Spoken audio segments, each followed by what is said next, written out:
Millionaire cries at his daughter's tomb, not knowing she's alive and watching him. Hook. He built a life of wealth, yet no fortune could fill the hollow left by his daughter's disappearance. Every tear, every memory, brings him closer to truths he's never imagined, while she watches, unseen, waiting for the moment they could reunite. Jonathan stood at the edge of the tomb, his hands trembling as he gripped the cold, polished stone. The sky above was overcast, dull gray clouds pressing down on him like the weight of every lonely day he had endured since Emily vanished. He had built his empire brick by brick, every decision calculated, every investment precise, yet no amount of money could fill the emptiness that had hollowed his chest the day she disappeared. I should have. I should have been there, he muttered to himself, his voice barely audible over the whisper of the wind. Memories surged unbidden, her small hands tugging at his sleeve, the way her laughter could make even the gloomiest morning bright. And the night of her disappearance, when he had let her wander out the door to play for just a few minutes longer, that fleeting decision haunted him relentlessly. Dad? A voice whispered inside him, though no one was there. His eyes watered, and he swallowed hard, as if trying to force back the tide of grief threatening to drown him. Friends and family surrounded him, offering tissues, hugs, awkward condolences, but he felt entirely alone. Each word of sympathy felt distant, almost meaningless. She's gone, one relative said gently, but Jonathan could not reconcile that with the vivid image of her small face, bright and mischievous, that lingered in his mind. He closed his eyes, imagining her dancing across the living room floor, a red ribbon tied in her hair, singing an imaginary song she had made up just yesterday. The fantasy made his heart ache with unbearable longing. Jonathan's assistant, Mark, stood nearby, trying not to intrude. "Sir, maybe you should sit," he offered cautiously, but Jonathan shook his head. Sitting would mean surrendering to the grief, and he was not ready to let go. Not yet. His grief was raw, jagged, a wound that refused to heal. He wanted to scream, to shake the world into giving him answers, to demand why his daughter had been taken from him, yet no sound escaped beyond. He wandered through the graveyard, hands brushing over other tombstones, as if hoping to feel some connection, some understanding of loss. Each stone was a story, a family left in pieces, and he realized with bitter clarity that he was one among many, yet his pain felt singular and absolute. Meanwhile, Emily crouched in the shadows beyond the fence, hidden beneath a hooded jacket that concealed her small frame. She had been surviving on her own after being taken in by a distant relative who had been forced to keep her existence a secret for her safety.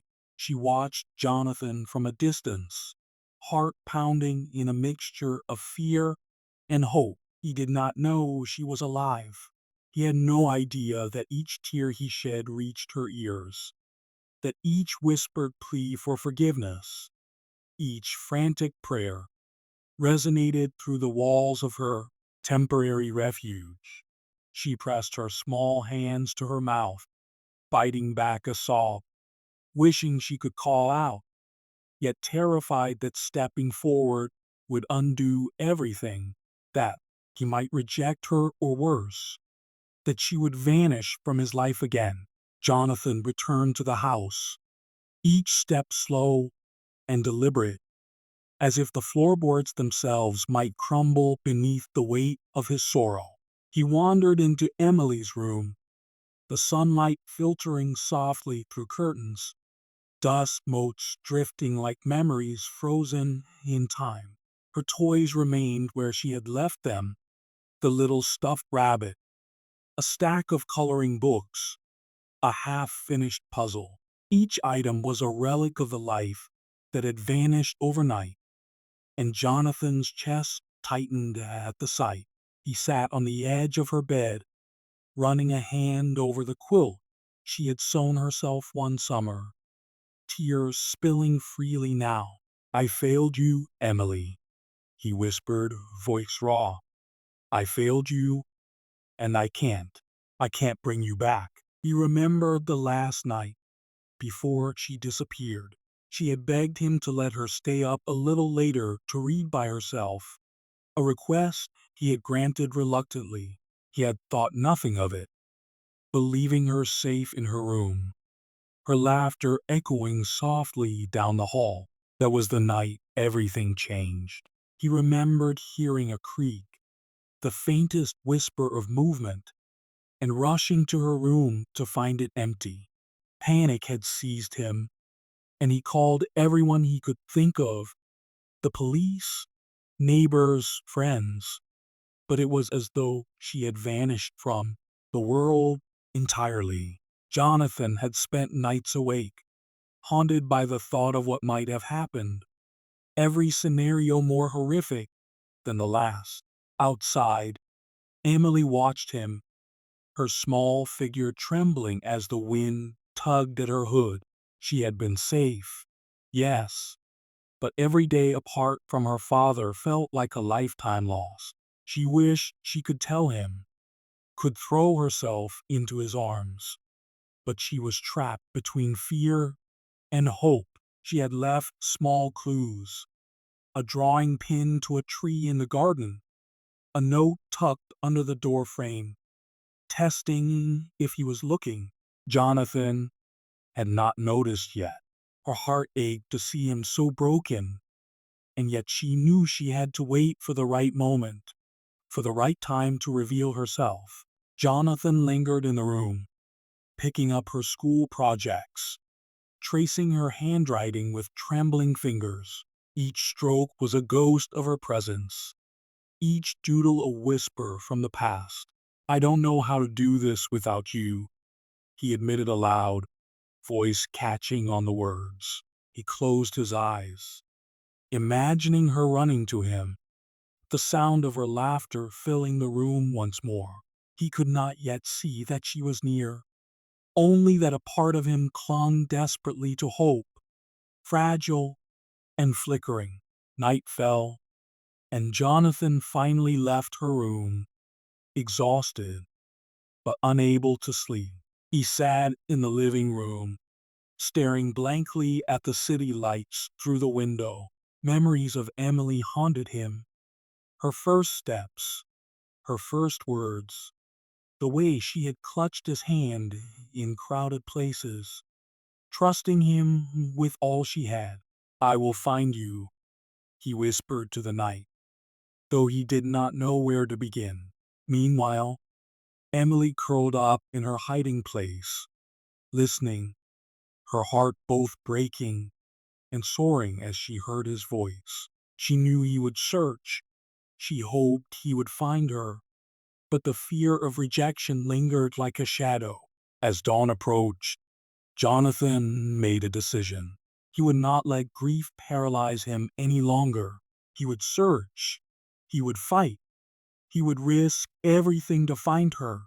He did not yet know she was alive, yet the spark of determination had ignited, and for the first time in years, he felt a fragile thread of hope. Emily, sensing the change in his energy, pressed her hands to her chest, silently praying that the day of reunion would come soon, unaware that the path forward was about to twist in ways neither of them could yet imagine. The chapter closes with Jonathan standing once more at the tomb, staring into the rising sun.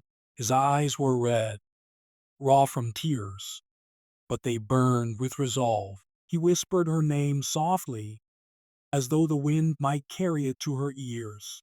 Emily watched from afar, a small, hidden figure, heart racing, hope mingling with fear. Their story had begun anew, and neither would be the same again. Jonathan woke to another lonely morning, the house eerily silent, as if it mourned with him. He sat at the kitchen table, a mug of untouched coffee before him, staring blankly at the city skyline.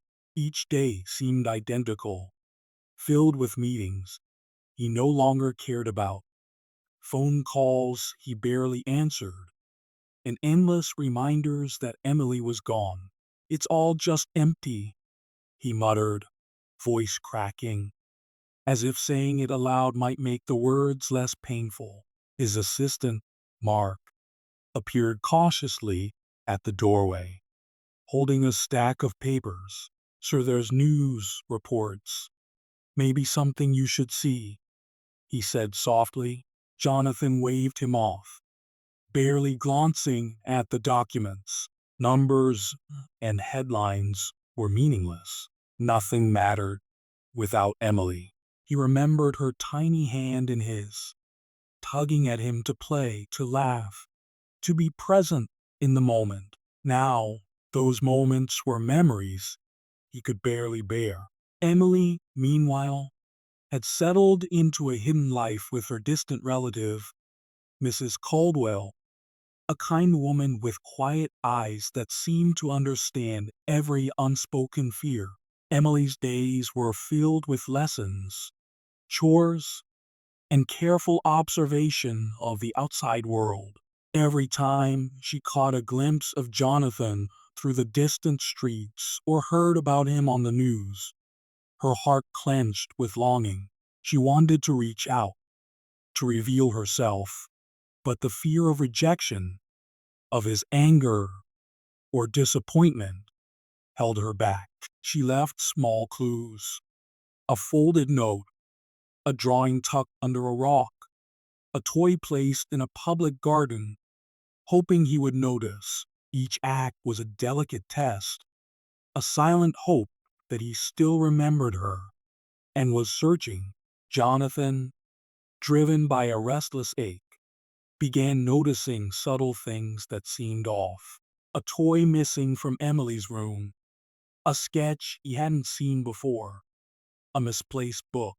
His mind latched onto each clue, analyzing, questioning, imagining. He spoke aloud to the empty room. "Emily, is that you? Are you trying to tell me something?"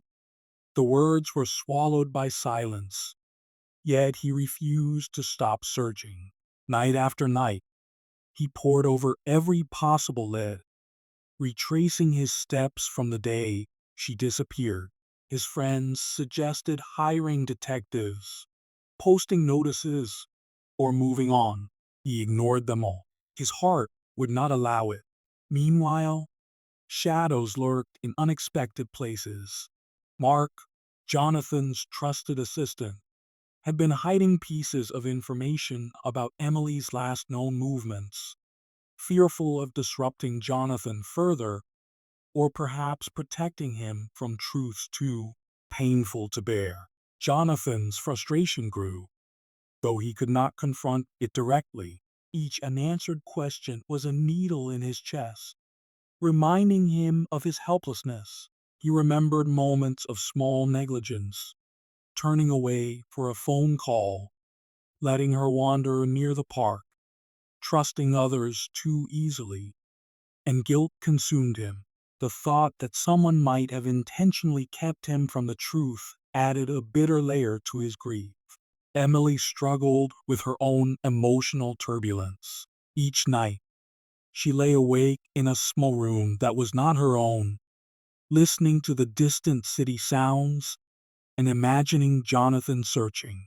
She wondered if he would ever truly look, if he could ever forgive himself, or if he had already given up. Her fear of stepping forward clashed with an unyielding desire to reconnect. Some nights, she practiced what she would say, rehearsing the words over and over in whispered tones. "I'm alive, Dad. I'm here," she would murmur, tears soaking the pillow. Yet she could not shake the memory of the moment she had been hidden away, the confusion, the sudden separation, the fear that she might never see him again. Jonathan began following the subtle signs she had left, though he did not fully understand them. A drawing pinned to a tree, a toy left near the garden gate, a note with a childlike scrawl. Each clue sparked a mix of hope and despair. He questioned whether his mind was playing tricks on him, or if Emily was truly alive. The days blurred together, filled with the relentless search, the emotional roller coaster of near discoveries and dead ends. He confronted Mark gently one afternoon, trying to hide the desperation in his tone. "Did anyone see anything? Hear anything? Anything at all?" Mark avoided his eyes, leaving Jonathan to wrestle with doubt and anger. Emily, aware that her father was still searching, grew bolder in leaving signs, yet carefully weighed each action. She wanted to be found, but needed to ensure her safety. The tension between longing and caution defined her days.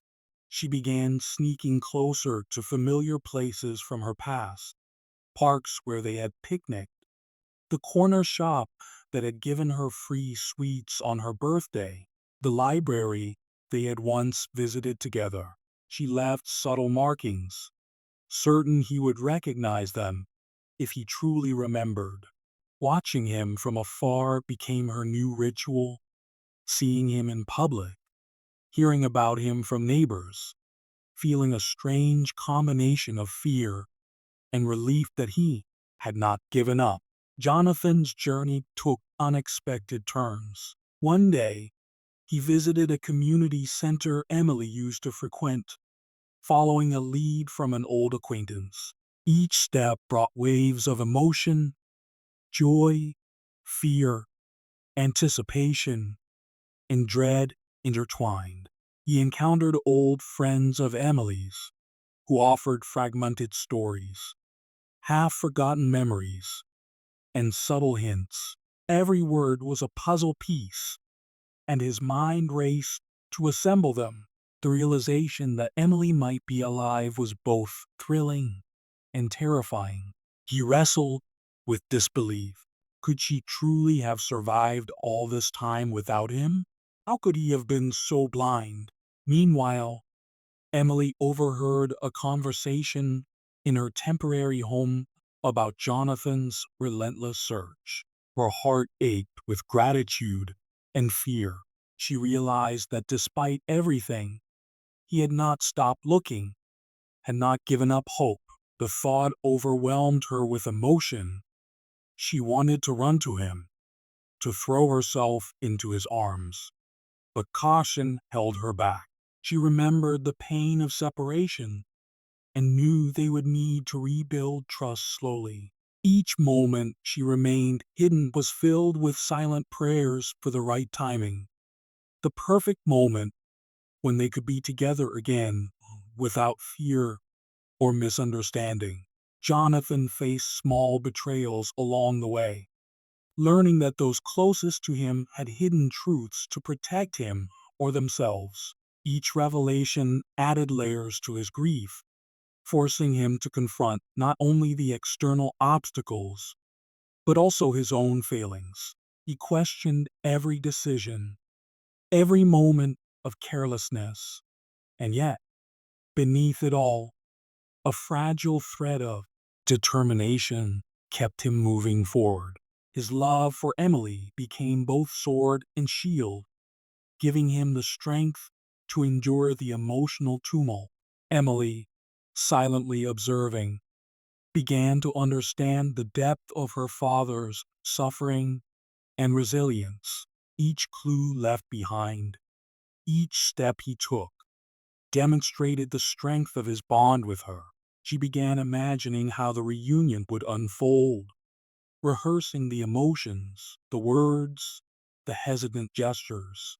Fear battled hope constantly, yet the promise of their eventual encounter fueled her courage. She would wait, she decided, because the timing had to be right for both of them. By the chapter's end, Jonathan stands in front of a familiar landmark, a small park where he had once taken Emily for her birthday. The memories flood him, bittersweet and overwhelming. He whispers her name, the wind carrying the sound through empty streets. Emily, hidden nearby, hears him and feels tears sting her eyes. The emotional distance between them is almost unbearable, yet hope sparks brightly, a fragile flame in the dark. The chapter closes with both father and daughter poised on the edge of revelation, their hearts aligned yet separated by circumstances, setting the stage for the next step in their journey. Jonathan had started following the subtle threads Emily had left, each small clue igniting both hope and anxiety.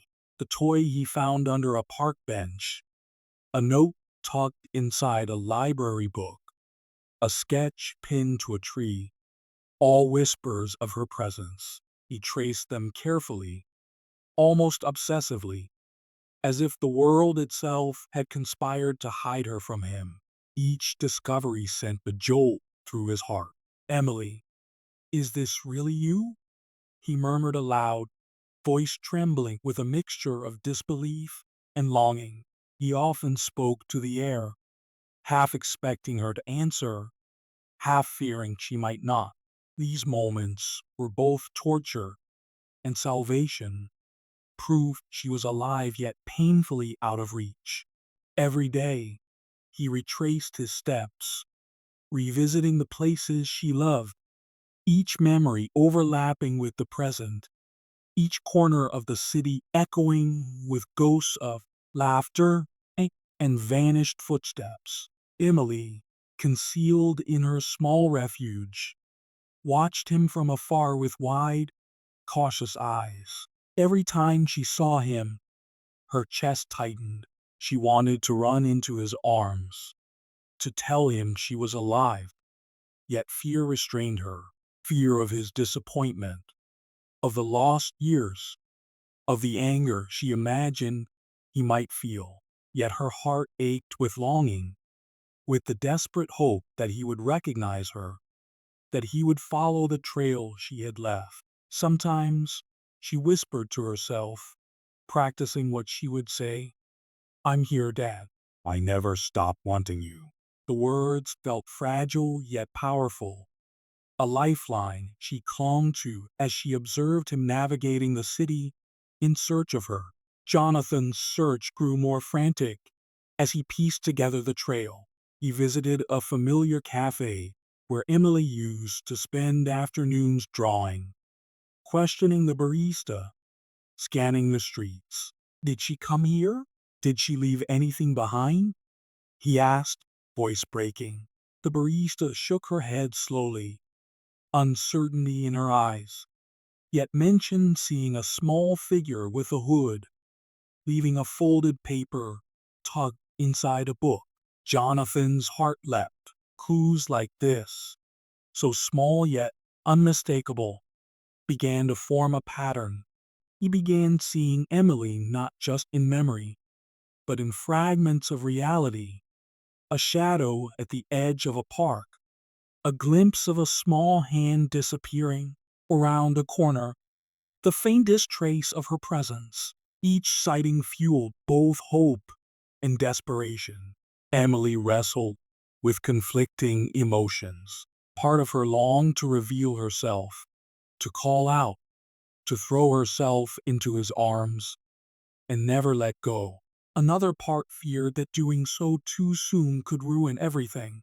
She had survived on secrecy, and each interaction, even indirect, could shift the delicate balance. She began leaving slightly bolder clues, a brightly colored scarf on a fence post, a small book with her favorite drawing inside, a note carefully folded and hidden where he might find it. Each act was a test, a conversation with him without words, hoping he would understand and act. Watching him find the signs from a distance gave her both relief and heartache, proof of his determination, yet reminder of the time lost between them. Jonathan's obsession intensified. Friends warned him he was consuming himself, that grief was clouding reason, but he could not stop. Each clue she left felt like a secret message meant for him alone, a lifeline he refused to ignore. His mind raced with questions. Where had she been? Who had been hiding her? Could she forgive him for the years lost? Could he forgive himself for failing to protect her? Each step brought both fear and hope, uncertainty and clarity interwoven like a tapestry of emotions. The city itself seemed alive with her presence, every corner a whisper of memories and possibilities. Emily struggled with the physical and emotional strain of hiding. The days were long, filled with careful planning, avoiding strangers, and observing Jonathan without being seen. She longed for normalcy, for the simple touch of his hand, the warmth of his embrace. Yet she knew they had to rebuild trust slowly. Each clue was painstakingly chosen, each movement calculated. She worried constantly, fearing exposure, yet desperate for connection. The nights were hardest, filled with dreams of running into him, hearing his voice, feeling the safety of his arms once more. She often woke with tears on her pillow, heart racing, stomach tight with both fear and excitement. Jonathan's determination was not without obstacles. Mark, still withholding certain details about Emily's last known locations, complicated the search. Jonathan sensed the deception, but could not confront it directly without losing his fragile lead. The tension between trust and suspicion gnawed at him, yet he persisted. Every interaction with others, old neighbors, friends, acquaintances, brought fragments of knowledge, often incomplete or misleading, yet he sifted through them with painstaking care. His love for Emily guided him, sharper than any map, deeper than any logic. Each step brought him closer, though he could not yet see the full path. Emily began to leave signs in places Jonathan visited most often: a small figurine placed near a bench, a hand-drawn map tucked inside a newspaper, a ribbon pinned to a tree branch. Jonathan noticed them one by one, each discovery like a pulse of life coursing through his body. He whispered her name repeatedly, as if calling it aloud could summon her. Sometimes he laughed through tears, overwhelmed with hope, yet sometimes despair clawed at him, the gap between them seeming insurmountable. Every day became a delicate balance between anticipation and fear, the emotional tension stretching thin yet unbreakable. The turning point arrived unexpectedly. Jonathan traced a final clue, a note hidden in the library where Emily had once spent hours reading, to a small, secluded park near the edge of the city. His hands shook as he held the paper, recognizing her handwriting instantly. "Emily, you're alive," he breathed, tears streaming down his face. His mind raced with disbelief, relief, and a cautious joy he had not felt in years. The location described on the note was familiar yet hidden, a place only the two of them had ever visited. His pulse quickened, adrenaline and emotion intertwining. as he realized the long-awaited moment of discovery might be within reach. Emily watched from her hiding spot, heart pounding, breath shallow. The moment of truth had arrived. She saw Jonathan enter the park, reading the note with trembling hands, eyes scanning every corner, as if expecting her to appear from the shadows. Her emotions surged: fear of rejection, hope for reunion, joy at being finally close, and a deep, aching love for the father she had missed so profoundly. She wanted to run forward, yet restraint held her back. She had waited for this day, yet now that it had come, the weight of anticipation made her hesitate. She knew their reunion would change everything, yet she was not ready for the flood of emotions that would follow. Jonathan lingered in the park, moving cautiously, eyes searching every path and tree line. "Emily," he whispered repeatedly, his voice breaking with raw emotion. He did not know how he would react if he found her, if she was truly alive. Every step was filled with trembling hope, every breath weighted with longing. Emily's figure remained hidden, barely visible through the branches, as if she were a ghost of his own memories. Both of them were poised on the brink of discovery, hearts beating wildly, souls aching to reconnect. The chapter closes with Jonathan just steps away from the truth, Emily watching, fear and hope intertwine, setting the stage for the inevitable reunion in the next chapter. Jonathan stepped cautiously into the secluded park, every fiber of his being alert, every nerve vibrating with anticipation. The note had led him here, and he felt the electric pull of hope and dread coiling tightly in his chest. Each shadowed tree, each quiet path, seemed to hold the promise of revelation. He whispered her name, almost afraid to break the fragile silence. "Emily, please be here," he breathed, voice trembling, raw with years of longing. His hands shook, not from cold, but from the weight of emotion pressing against him, a mixture of grief, relief, and fear. He moved slowly, careful not to rush, as if she might vanish if he hurried. His mind raced with images of what she might look like, how she would react, whether she had forgiven him or even remembered him fully. Emily crouched behind a tree, heart pounding, palms pressed to her knees. The moment they had both imagined for years had arrived, yet the fear of missteps, of rejection, rooted her in place. She saw him, older now, lined with grief, but still unmistakably her father. Tears blurred her vision as she studied the familiar features, the strong hands, the aching eyes, and the way his chest rose and fell with unsteady breath. Every instinct screamed at her to run to him, to collapse into his arms. Yet caution restrained her. She needed to gauge the right moment, to ensure that the first encounter would not shatter their fragile connection. Her chest tightened, a mix of fear, hope, and longing constricting her lungs, as she waited for the first word, the first recognition. Jonathan stopped in the center of the park, looking around with frantic eyes, noting the empty swing, the picnic spot they had once shared, the small trail of rocks that might have been her playful mark. He dropped to his knees, clutching the note she had left. "Emily, it has to be you," he whispered, choking back tears.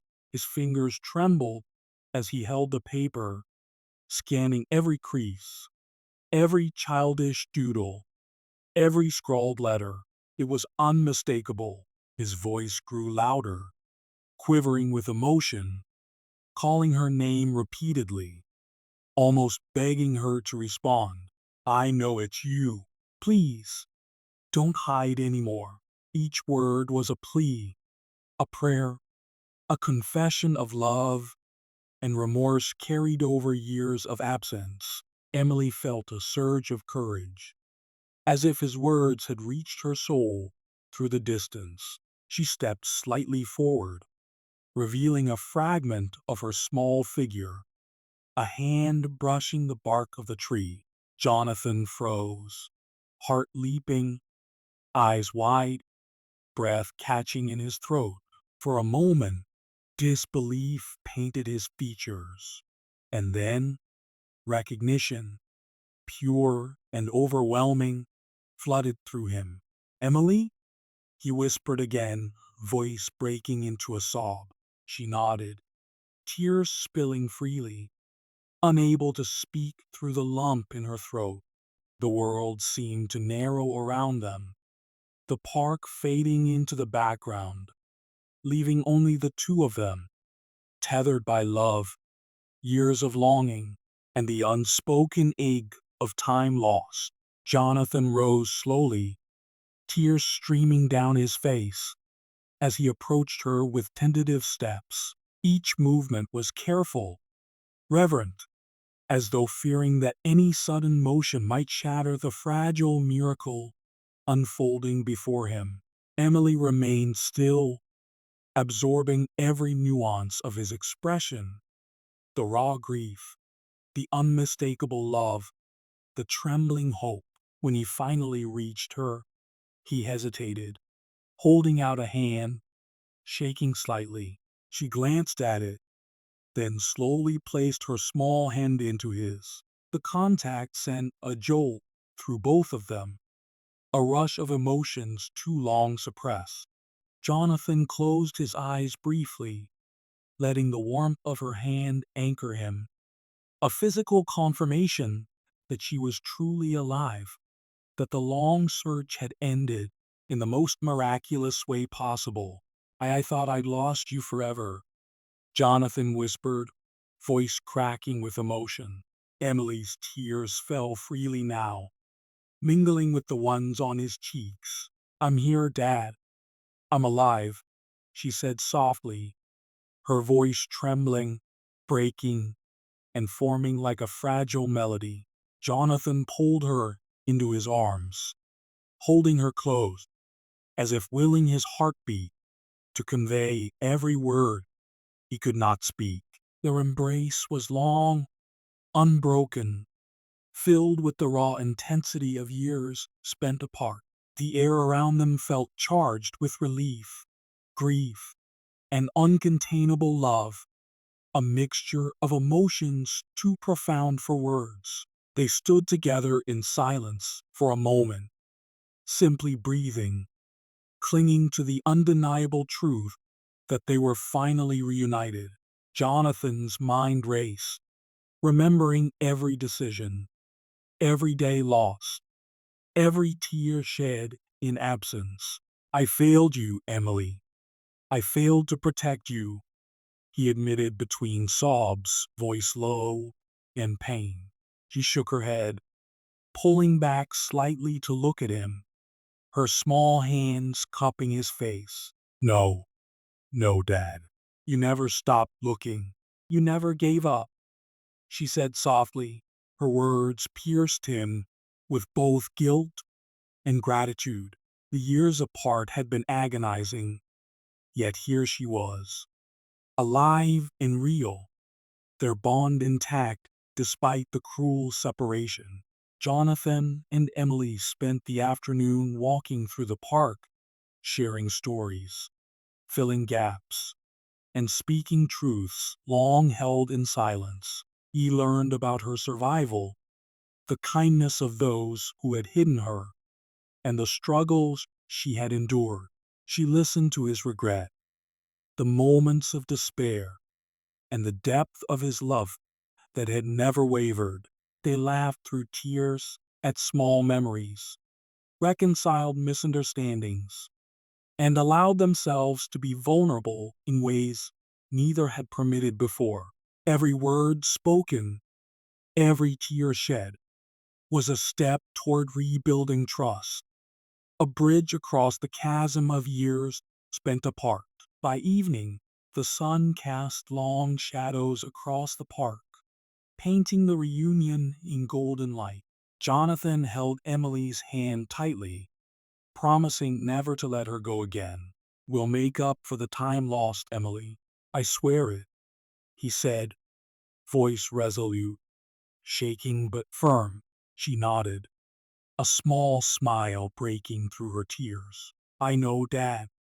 I know," she replied, a gentle assurance that the love between them had survived every trial.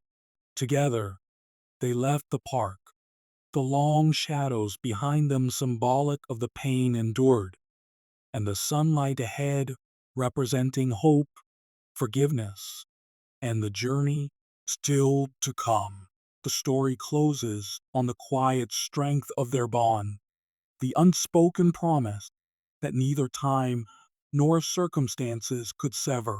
Jonathan and Emily had found each other again, scarred but unbroken, their hearts tethered by love deeper than loss, stronger than fear. The reunion marked not an ending, but the beginning of healing, of trust rebuilt, and of a life now shared openly.